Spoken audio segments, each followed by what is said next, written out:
When I was 15, my parents kicked me out so my older sister could have her own bedroom. When I asked them where I should go, Mom grinned. Figure it out, darky. That was 7 months ago. Today, they're both begging for forgiveness. My dad is black and my mom is white. I look really black while my older sister Kate looks more white. This one feature has affected my entire life. You see, despite my dad being black, he has extreme colorism against black people, while my mom is just straight up racist. To her, my dad is the only exception. Me and Kate are only 2 years apart, but growing up, our experiences were very different. Every birthday of hers was celebrated, not only with a cake, but also huge birthday blowouts every day for her entire birth week. Meanwhile, my birthday was just another day in the year. However, instead of soaking up all the attention and hating me as much as our parents did, Kate would always be kind to me when they weren't looking. On my 9th birthday, Kate knew our parents wouldn't do anything for me, so she asked them if she could celebrate her birthday on my day. Of course, they said yes, and when the day came, she let me choose who to invite. When it was time for the cake, Kate distracted my parents and brought them into another room so everyone could sing happy birthday for me. It was one of the happiest days of my life. Another time, when we got our report cards and she got all C's while I got B's, she knew my parents would likely wail on me for not getting A's. So while they were reading my report card, she begged them not to hurt me because she didn't like violence. So they ended up just pinching me a few times. So even though my parents basically saw me as a cotton picker, as they called me,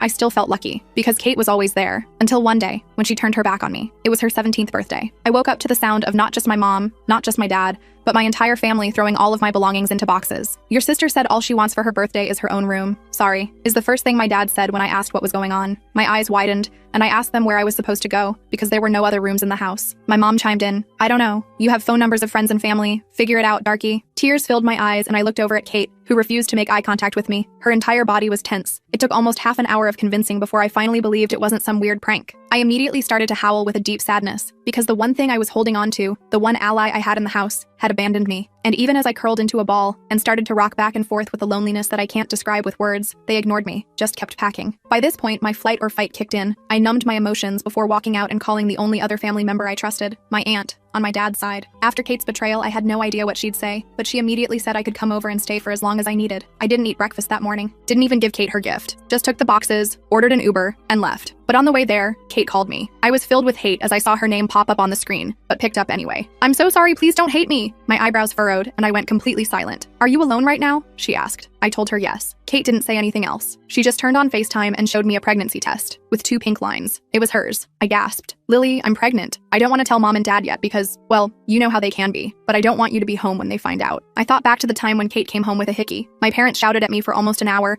telling me how bad of an influence I was, how it was all my fault. So I understood. Kate, what can I do to help? I asked. She told me to ask for her help from our Aunt Bonnie. Suddenly, I could hear my parents walking up the stairs singing happy birthday, so I hung up. My mind was spinning. A part of me was relieved that Kate was still my best friend, but mostly I was just worried, very worried. And when I got to my Aunt Bonnie's, my stomach twisted into a pretzel knot because she opened the door, gave me a huge smile, and